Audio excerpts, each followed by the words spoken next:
Hello, how's everyone? We're very well, Mr. President.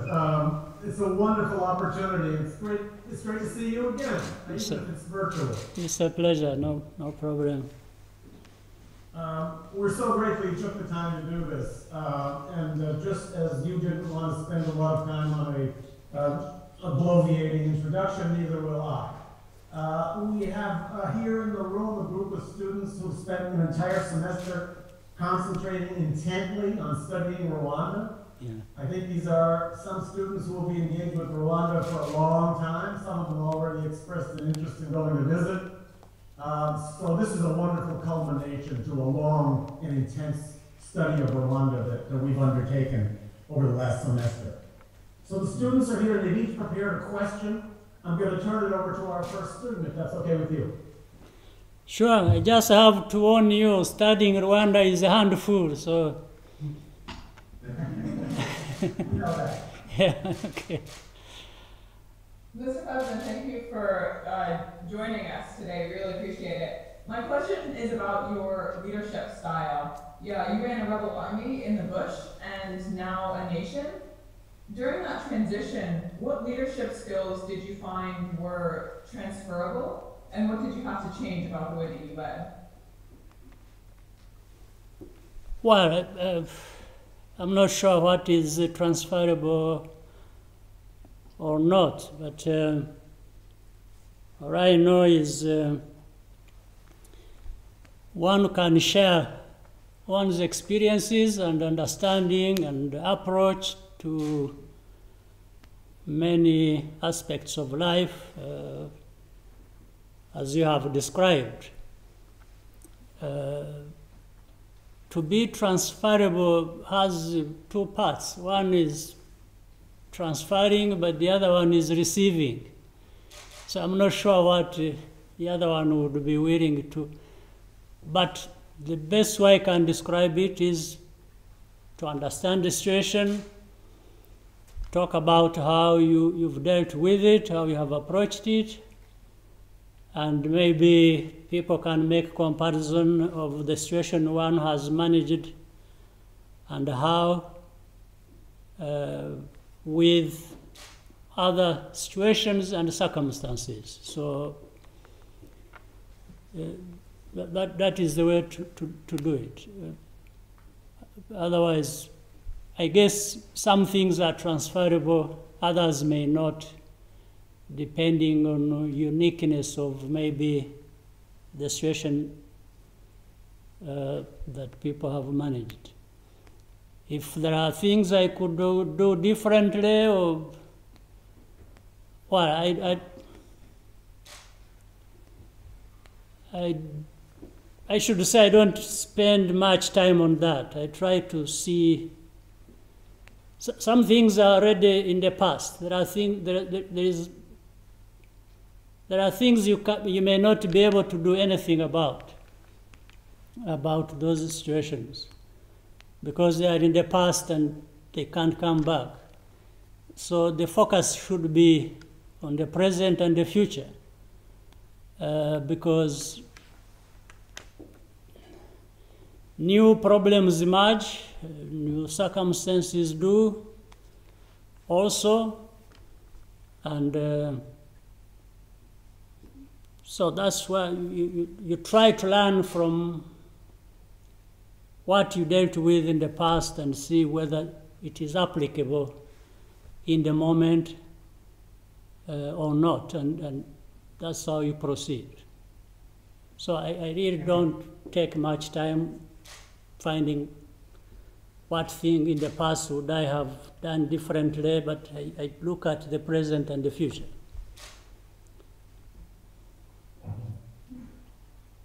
Murakoze murakoze cyane kuba mwaje gufatanya natwe nk'uko President Kagame amazina yanjye ni Mpunza Linda nabandi umwaka wa mbere nkaba nishimiye cyane kuba mwaje gufatanya natwe kuri uyu mugoroba.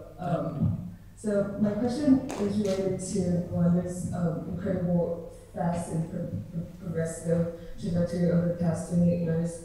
I'm just curious what your main priorities of the remaining 2 years you have in office, and what have been like, the main successes and frustrations throughout the past 4 years? Well, you know, the whole story about Rwanda, where we have come from, where we are and where we want to be. So I spend most of my time, day and night maybe, trying to figure out. But of course, when I say I, it isn't so much I.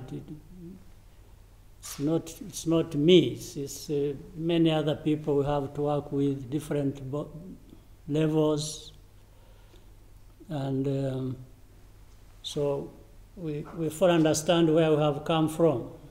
The underlying causes of the different problems that we have to manage. So these are what, and then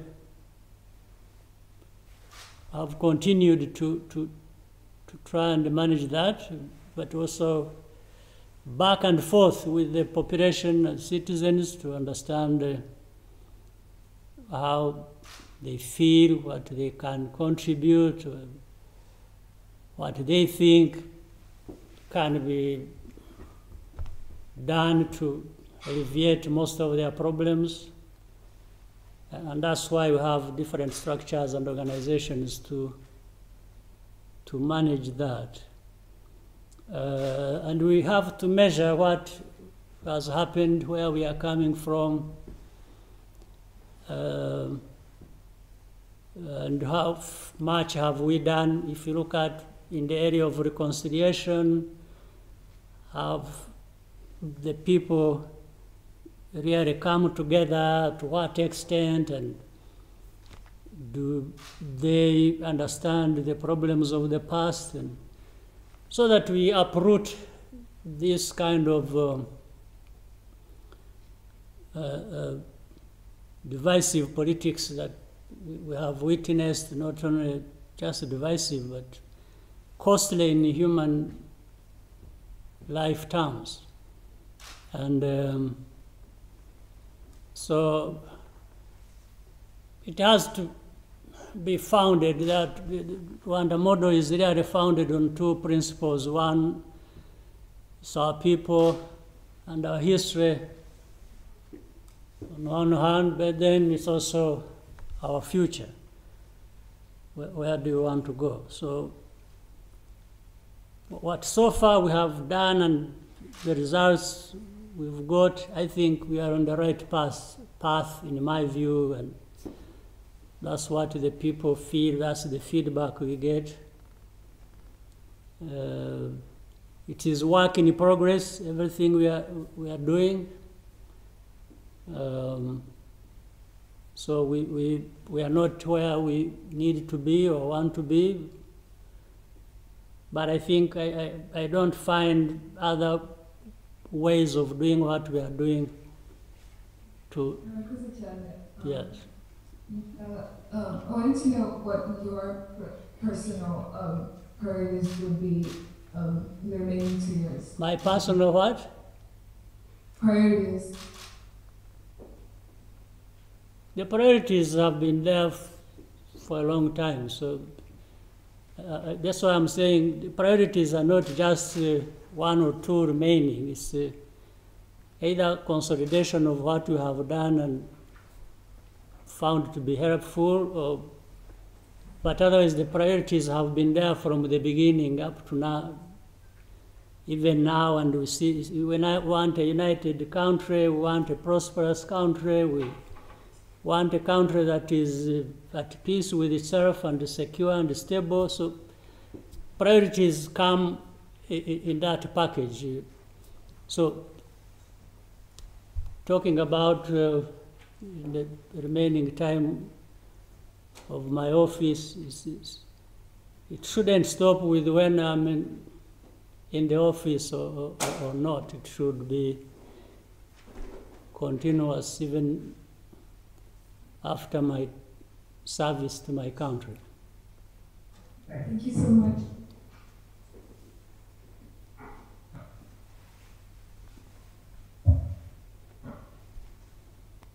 Hi, Mr. President. Thank you so much for joining us. So my question relates to Rwanda's electoral process. Rwanda's electoral process has historically come under criticism for the lack of political diversity. And my question for you is, do you imagine a future in which competing political parties would campaign against each other for power in Rwandan elections? Or do you believe that would lead to more divisions and undermine national unity? Well, first of all, some questions are not difficult, like I'm going to say, but it is hard to understand what is being asked. Electoral process has been criticized. So for what? I didn't get it. What is wrong with the electoral process, if you could mention, because our electoral process is what it is, and participation in that is what it is. So I haven't understood the standards we should be conforming to that we don't. I didn't get it. So it's essentially the view that some believe that not enough different political opinions have been represented in previous Rwandan elections. Yeah, still, the measure of that, is it by number of political parties that participate, or is it by what? This is what I'm failing to understand. That's why I'm not giving you a very good answer, maybe that you wish for. But Rwandans haven't complained about it. So these ones you are talking about who are complaining, I don't know. Is there a global commission that puts a standard to what type of elections countries should have, and we have scored low on that, and even then, nothing has been communicated to us if it was there. So that's what I don't understand.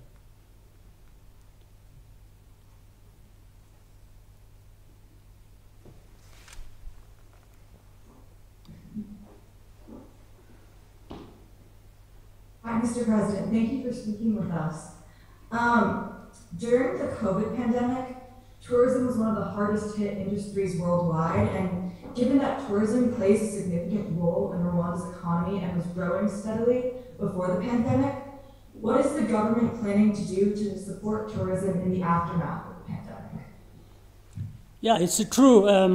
First of all, tourism has been a fast-growing sector of our economy, and it was hit badly, of course, during the pandemic. But we have also now started seeing good recovery, and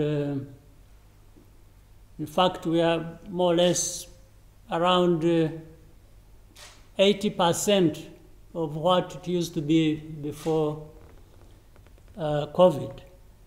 What we have done during that time of COVID and towards the end, now COVID is at a minimum. Positivity rate in the country is between 0 and 0.1% currently. So we thank God that's the way it is now, watching to see the trend in the country and around, but so far so good. So what we did, in fact, we put a recovery fund, government mobilized a recovery fund for different sectors, and one of the sectors that was targeted was tourism, and they benefited from that fund. We gave to the struggling institutions of tourism sector, the hotels, the different businesses, and we've kept them afloat. They seem to be doing fine. Thank you.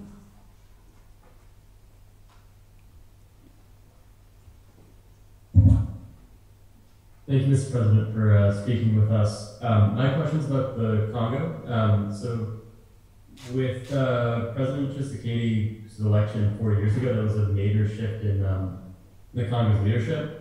Some have noted that there's been a more conciliatory tone between Rwanda and the Congo, but there's still certainly lingering disagreements. Would you say that his election, his leadership in the Congo has been for the better with regards to Rwanda's relationship with the Congo? Or would you say that there are ongoing problems with the direction that the Congo is heading still? I think things have gotten much better from the previous administration in DRC, in Congo, and the current one. And the main reason is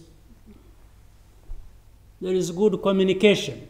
At least we discuss the problems that are there as we understand them, each side, and try to look for a way forward.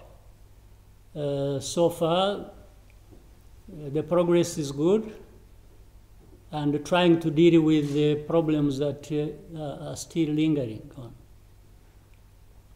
Like the security issues that have always been in the eastern part of Congo. We have discussed that. We are trying to find ways to resolve those problems. The other day, we were in Nairobi, Kenya, meeting President Tshisekedi, myself, President Museveni, with President Uhuru Kenyatta as our host. And there is another meeting coming tomorrow, day after tomorrow. All these are to look for ways we can address the remaining problems in the Congo that affect Congo, affect the region, but also specifically affect Rwanda. So I can only say there is good progress. I don't have much to worry about. Thank you.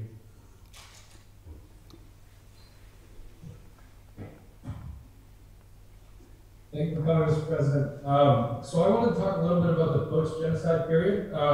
So in the immediate post-genocide period, you faced looming security threats both over the border in the Congo and then with the growing insurgency in the rural parts of the country. You used a variety of tactics, political, military, hearts and minds campaign development to try to address these security challenges. In your view, looking back, what do you find was effective and what was ineffective? And what do you think was the decisive factor in your eventual victory over the insurgency? Well, having those different factors looked at like that and dealt with in the same way is helpful. And most of those tactics we have applied have contributed to the success we have achieved. Maybe some might have contributed more than others, but I think there isn't one we think we should not have applied. But the most notable ones are applying military security solutions to the problem, because that's largely what it is, has been helpful, because that was the immediate one, to defeat the insurgency, the armed groups that threaten the stability of our country. That one had to be immediate and focused and decisive. I think that one, and then you deal with the wider issues that are political, that are economic, that are social. These take time, they require resources, they require convincing, they require, so but they are very, very important. In the end, you have to deal with that, and that's what we did. So military, political, security came in first, and then socio-economic, and then relations, how we relate to neighbors, how we benefit one another, and all these come into play, and I think in a combination, they have been very helpful. Yeah, so in terms of the kind of the priority, the military solution, the decisive military solution to the issue, that was kind of the main priority that you had to deal with. When you were specifically using military tactics to fight the insurgency, right, this took several years to kind of solve the issue. And how do you think why do you think you were successful in your effort, and what was kind of the defining characteristic of that successful military effort? Well, the only time really it took was because mainly some of the things, of the problems were originating from the outside, not based internally. So we didn't have control of the outside. There's no way we could have, other than trying, therefore, to, on the basis of relations we create with our neighbors and others beyond, to try and deal with that. So that at the same time, when any such a problem would cross our border into Rwanda, then on that one becomes easier to deal with, and that's what we did. So our approach was focused, it was deliberate, and we were prepared. All along we have been prepared for dealing with matters of security, and that goes way back into our history, the problems we have faced and the solutions we have applied, and the mindset. We've been prepared to deal with such situations.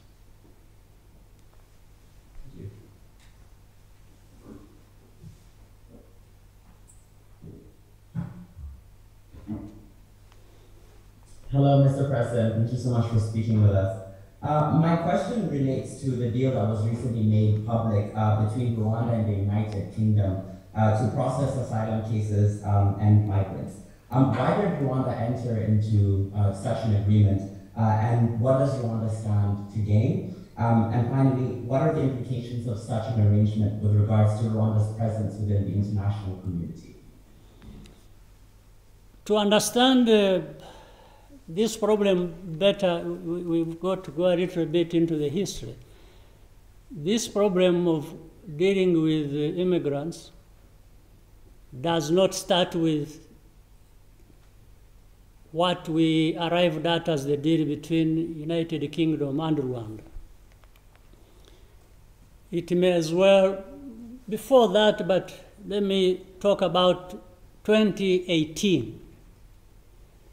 When we helped to deal with the situation in Libya, where there are so many Africans mainly from different parts of the continent, but a big part from the West African part of the region. And these people were stuck in Libya. They were trying to cross into Europe. Some had already died trying to cross the Mediterranean. Others were kept in prison in Libya, in different cities of Libya. And they were really stuck, including the UNHCR. Everybody who was trying to deal with the problem had got stuck. So at that time, 2018, I was the chairman of the African Union. And when the issue came up to me, I said, well, we are not a rich country, we are not a big country, but there are solutions we can always help find and solve big problems.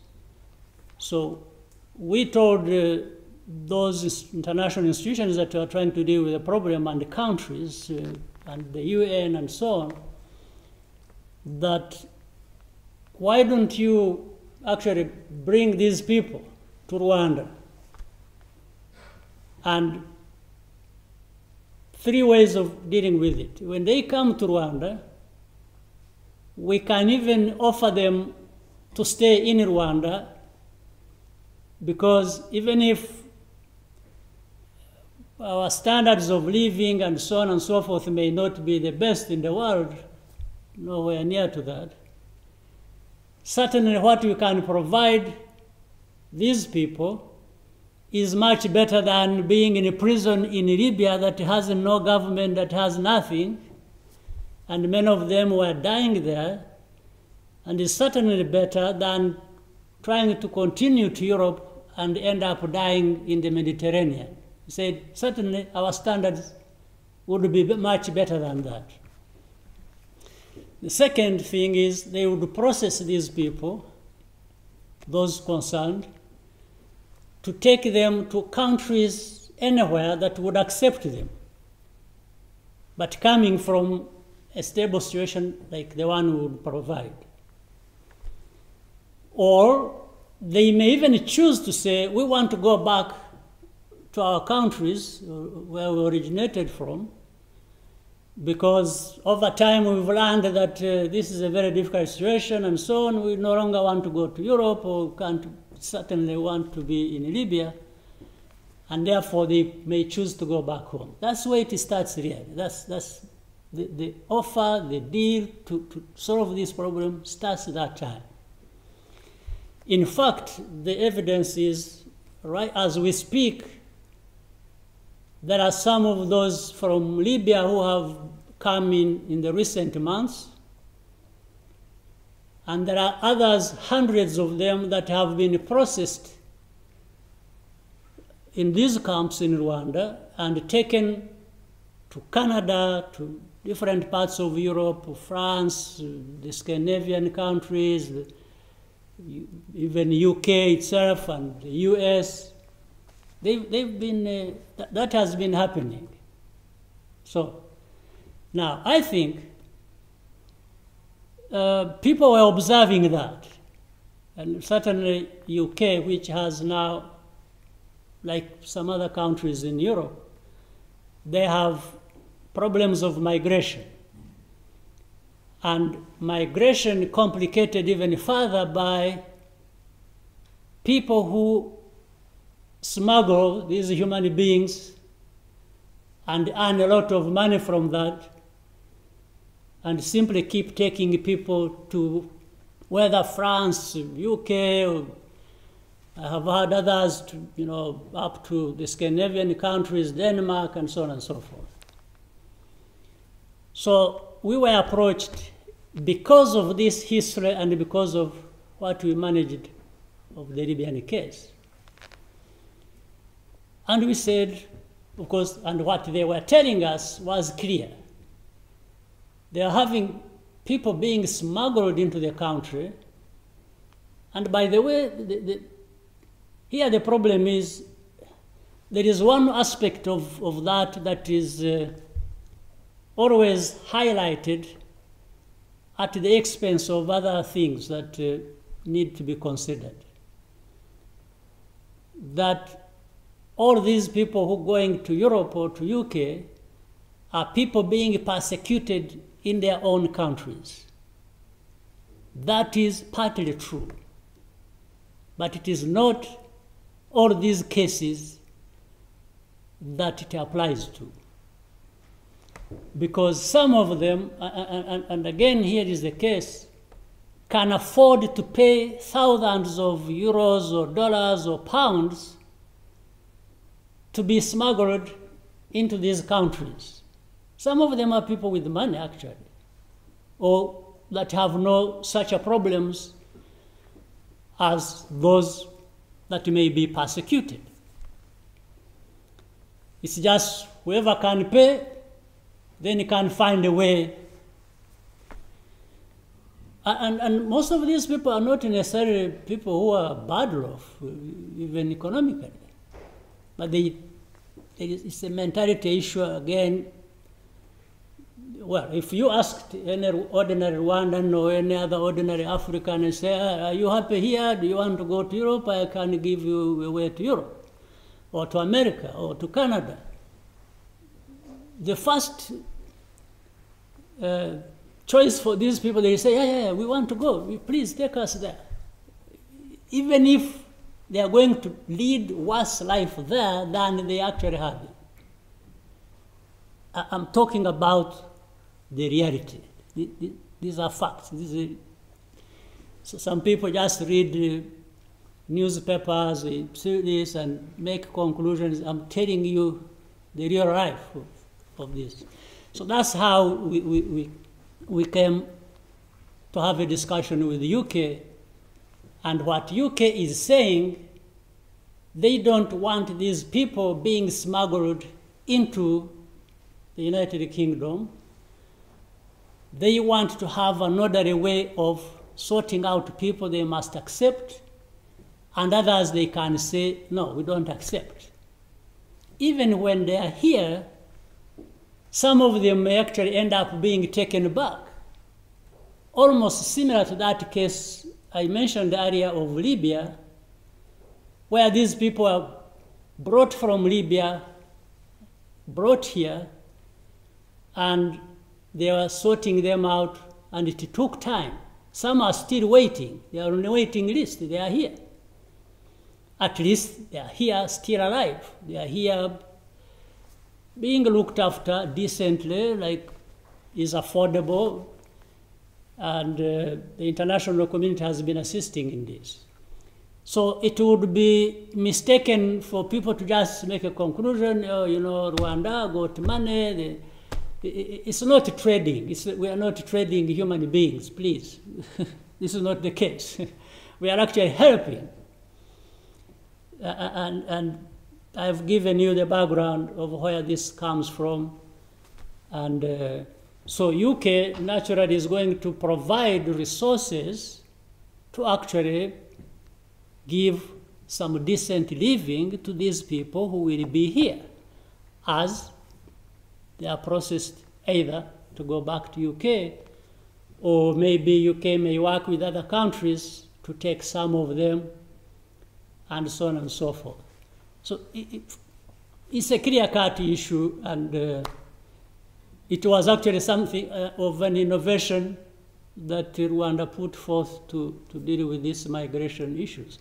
And we have other refugees staying here, have stayed here for now decades.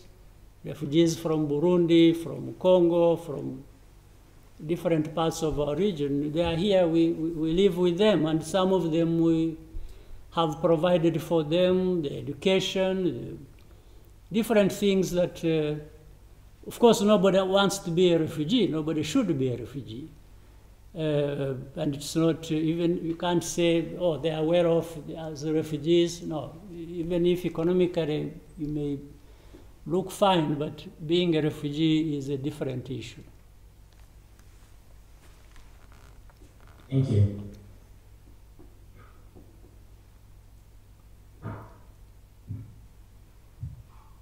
Thank you again, Mr. President, for taking the time to speak with us. The current situation with the United Kingdom has a precedent in a similar agreement between Rwanda and Israel in 2014, which received a lot of criticism surrounding the safety and treatment of those being sent by Israel, as well as you had sort of touched on, the vulnerability to human traffickers throughout the process. And so what do you anticipate going differently now with the United Kingdom to address these concerns? And could you also speak more on Rwanda's relationship with Israel in general? Well, first of all, I hope you can get your facts correct. With Israel case, it was not the problem with Rwanda. The problem developed in Israel. because while we were trying to process them, like I have mentioned in other cases, then there came an issue that they were being forced to leave Israel. And in fact, that's what killed the deal, because they were not forced, they were not supposed to force people to come to Rwanda. It was on a voluntary basis. This is what the deal was. This is what we had agreed. And again, what is it that attracted us? Most of these, actually, all of them, were these poor brothers and sisters from Africa. And they had left, most of them, they had left Ethiopia, Eritrea, and some other surrounding countries. And so they were not accepted there. They were being thrown out, in fact, later on forced out. And we said, no, instead of people being caught up in between these forces that wanted them out, and then the laws that say, no, they should be here, and they end up with nothing, we said, these are people we are not, by the way, by any standard, a big country, but we believe we can accommodate as many people as are being thrown out in some places. So, facts, first of all. Facts are whatever happened between us and Israel the problem does not lie with us. The problem lied with how they were being brought, and that's what killed the deal. And I think maybe they did not even bring here 30% of what we had agreed they would bring here. And that's how it stopped. So now, our relationship with Israel, we have a very good relationship with Israel. We have a good relationship. In fact, it is one of our major policies to have good relationship with as many countries as possible.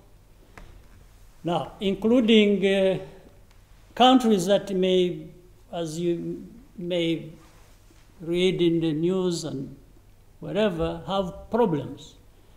But some of those problems are those countries' problems, not ours. So, and if we create a good relationship with them, sometimes we even put in a word of good advice, if we can, and it might be helpful because of that good relationship we have created. So with Israel, we have very good relationship, and we work well together in areas of technology, of agriculture, education, and health, and many things like that. And I think the benefits have been clear. Thank you.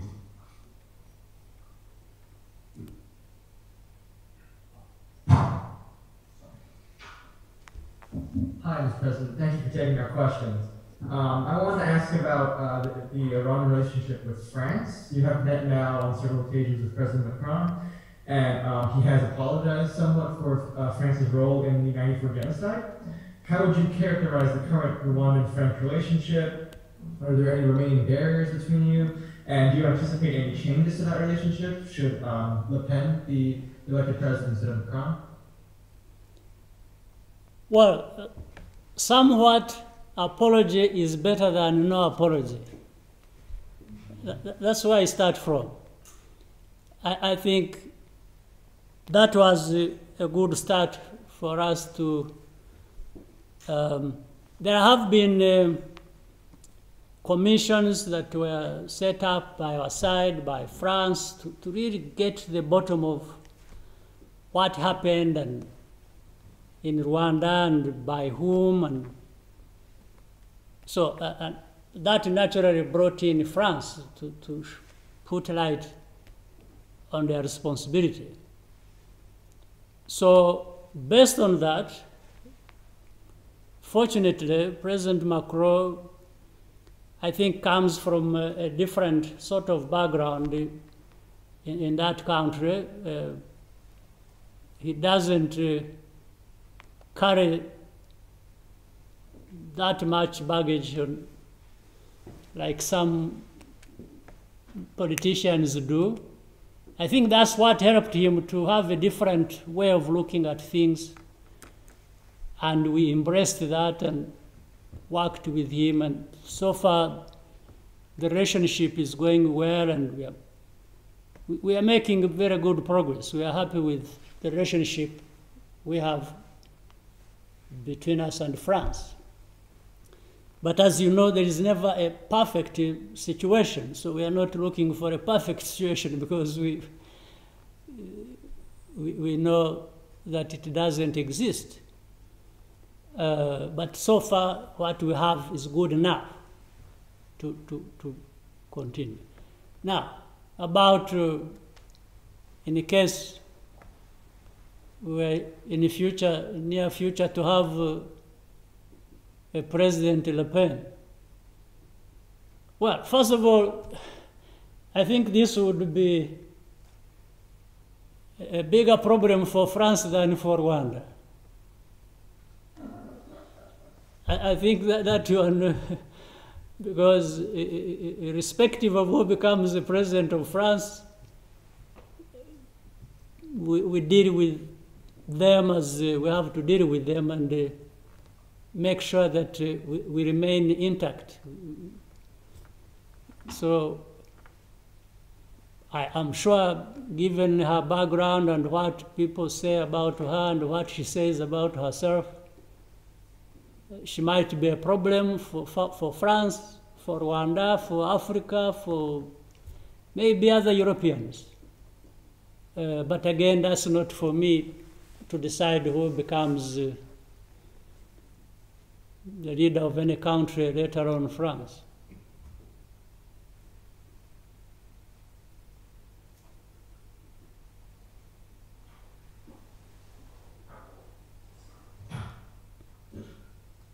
Hi, Mr. President. Thank you so much for joining us today. I've heard so many great things about you from my mother, Doreen Bogdan, who works at the ITU. Thank you.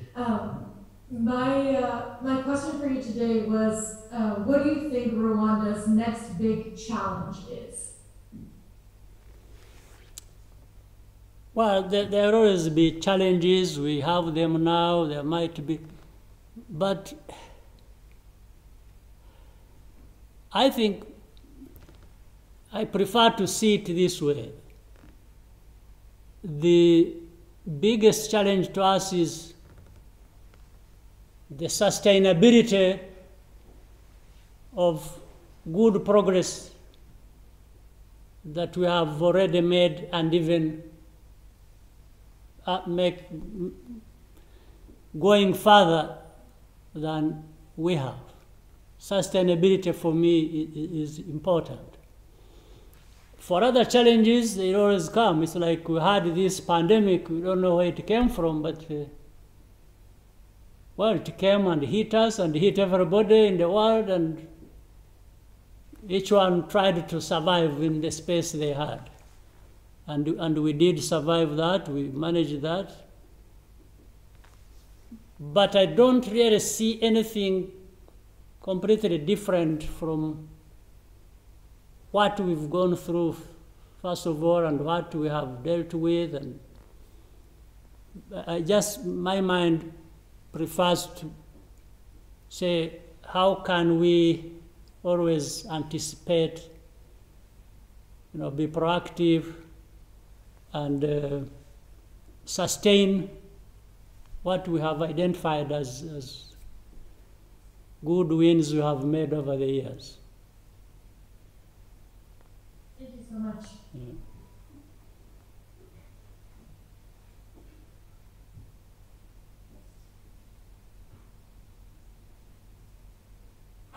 Hi, thank you so much much for speaking with us. It's a pleasure and an honor. Looking forward, the end of your term is coming up in 2024, so we were all wondering, what is your main criteria in choosing a successor in the upcoming elections? Well, since you are me choosing, or you just mean choosing generally? Yes. What should the country choose? What do you think the main criteria they should look for? Well, somebody who, we look at where we have come from, how we arrived at where we are now, and continuing to have a stable country that can continue on a good path for prosperity of our people and unity and the good relations we have with other countries in the region, integration, and so on and so forth. So that should be a person who really deeply understands the management of these issues you have had to deal with, and we shall always deal with for foreseeable future. Would you ever consider running again? Yeah, but I don't know. I will see. I'm spoiled for choice. Thank you so much. Yeah, thank you.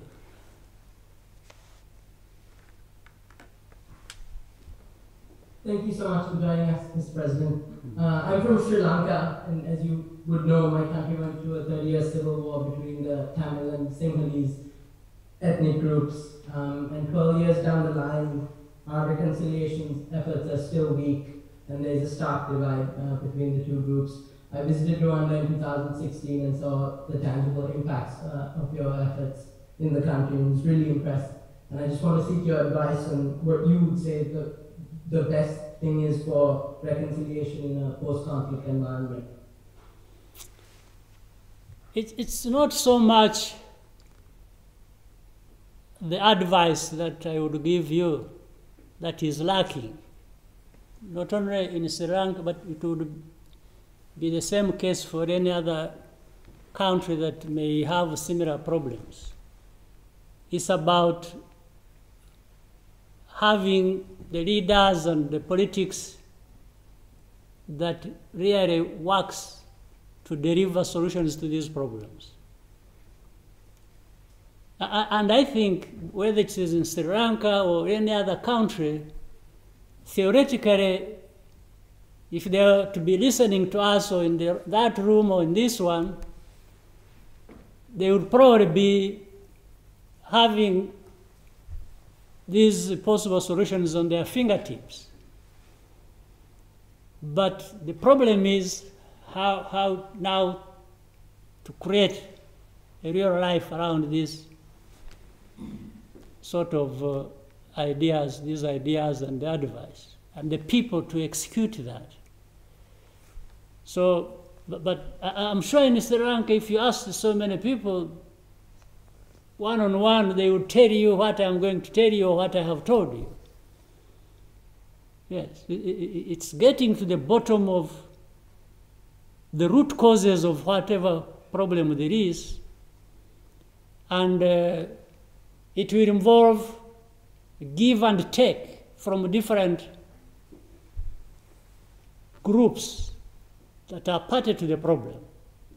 You can't have it all your way, but neither should you have nothing your way. So there is that balance to be struck, and it just doesn't happen. You will have to have leaders to, to look in the eyes of the problem and deal with it. Thank you very much. Thank you.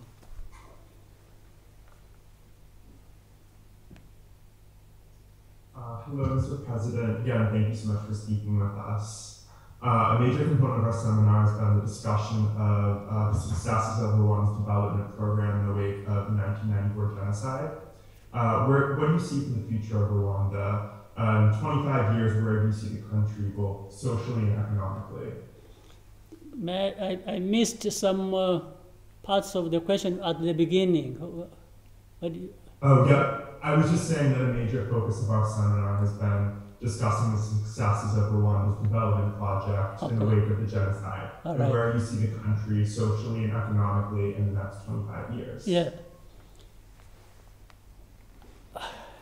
You see, from the beginning, Rwanda was at its lowest point in every aspect of life in 1994.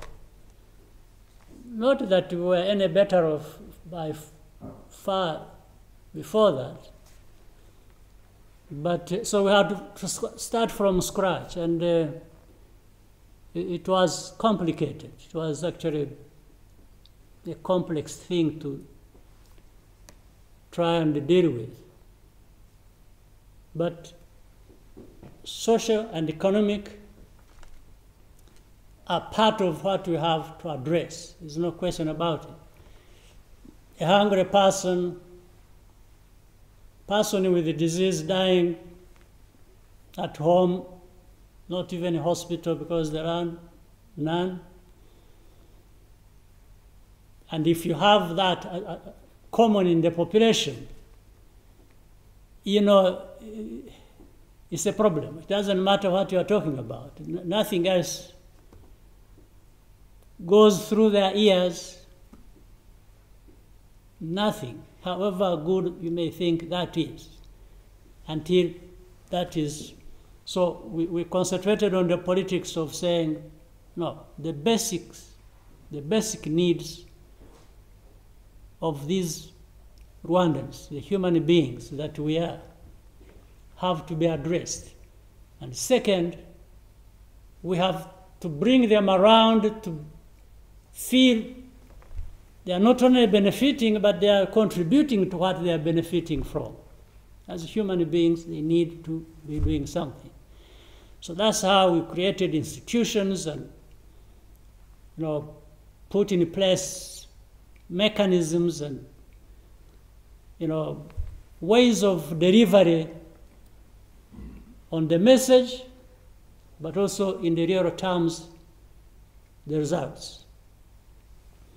And in fact, the politics became just about that. Our politics became that of trying to make a difference in the lives of our people, in which they participate and in which they feel they are making progress. And are not blaming other people for our own problems. There is a lot of that, but we decided to put it aside.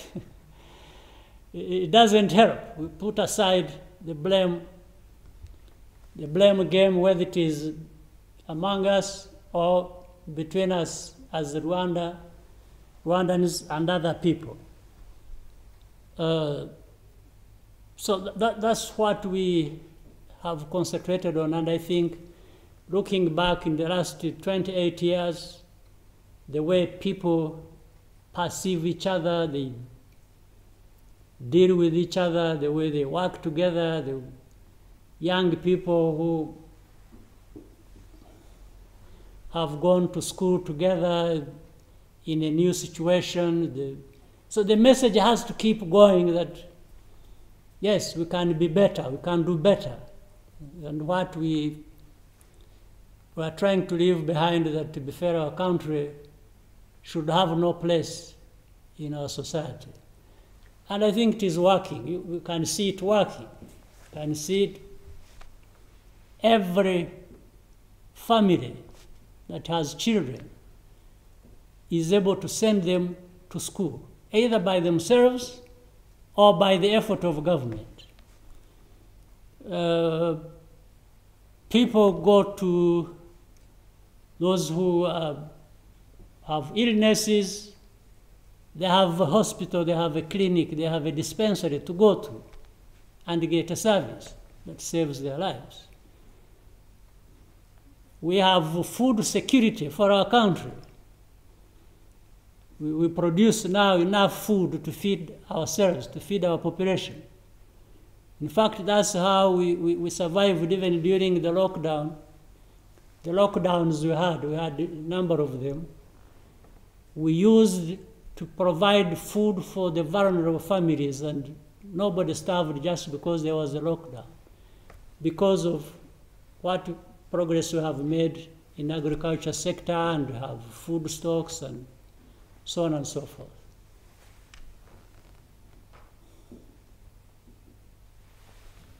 Mr. President, let me take the privilege of office and ask one last question.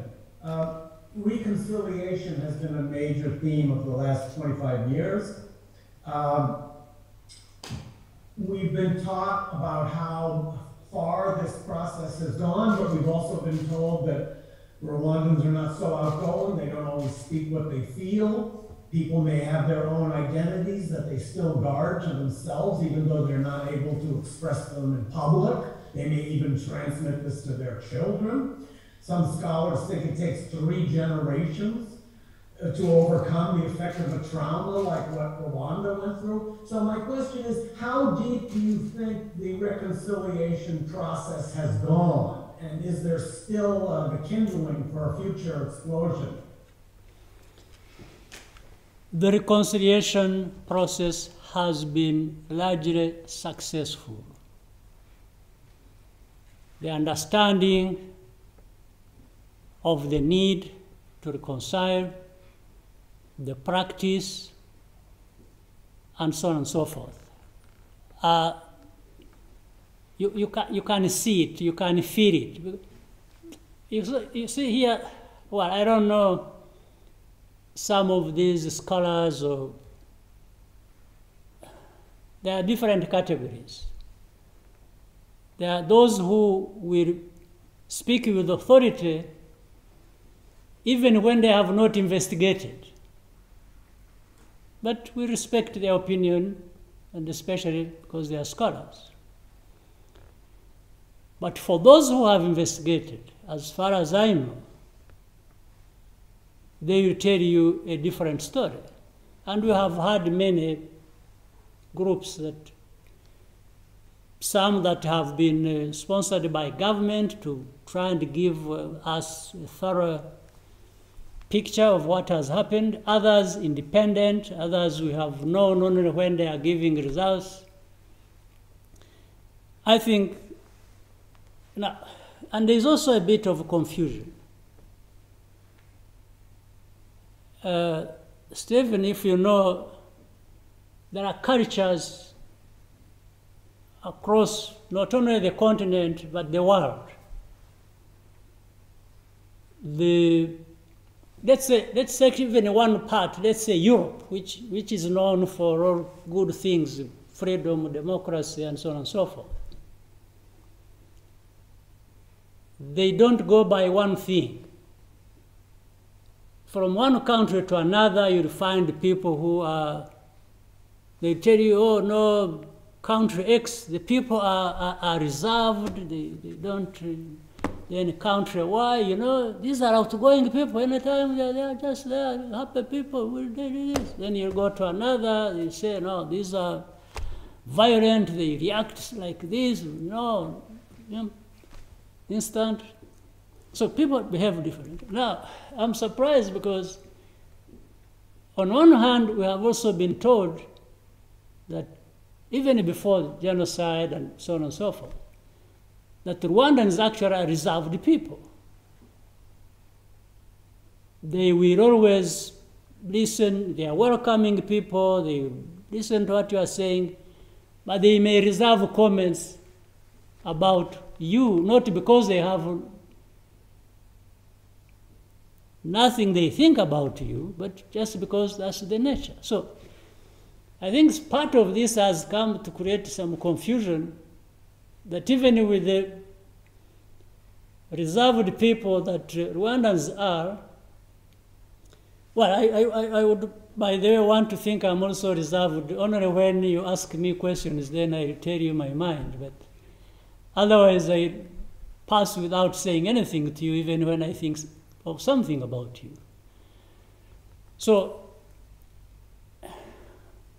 but the progress that has been made on the ground and the way people deal with each other,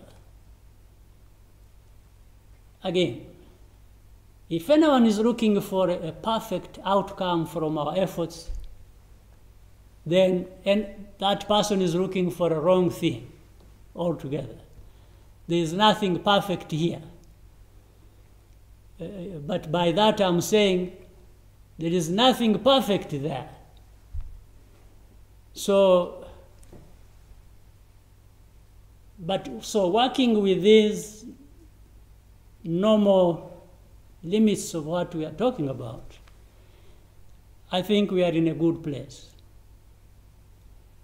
If anything happens in Rwanda, it would be because of other reasons other than this one, that Rwandans have been denied space. Or no, the country is completely changed in my view, but we can keep, and as I mentioned to you, we keep testing and re-examining and ourselves to see where have we reached, given where we have come from. We really truly make that effort. But we find individuals, no question about it. Maybe few people here and there. It's like recently during the pandemic, the COVID-19, you know, we had, generally the image we had was actually, now by the way, in Africa, we are the most vaccinated country in Africa. That's for a fact. But we have also had cases of people who refused to be vaccinated. So you always have people, but what we go by is the general thing, that how the majority of our people have been vaccinated, they embraced it, but there are others who stayed in different districts of the country, either because of religion or because of their just personal beliefs. But we shall go by the fact that our people embraced the vaccination and not be detracted by the few who refused. So in the same way, that is the case, I think. There will be people with different views, ideas, and rejection of what has happened, and that's normal. For me, I think it's normal. But the majority, the actual core of our society has changed a great deal for the better. Well, on that note, we're going to let you go. This has been a fascinating hour. You've got some students here who are already planning to come to Rwanda. Anytime. We had a wonderful presentation from Patrick Koretwa a couple of weeks ago, so we're on to the security issues. We heard from Francis Guitare, so we know a lot about the domestic issues. And you'll see some of the kids in this room in Rwanda soon, I'm sure. Please, Thank you so much. Please, if they come, give me a call. We might have a cup of coffee together. Great. We'll take you up on that. All right. Thank you so much. All right.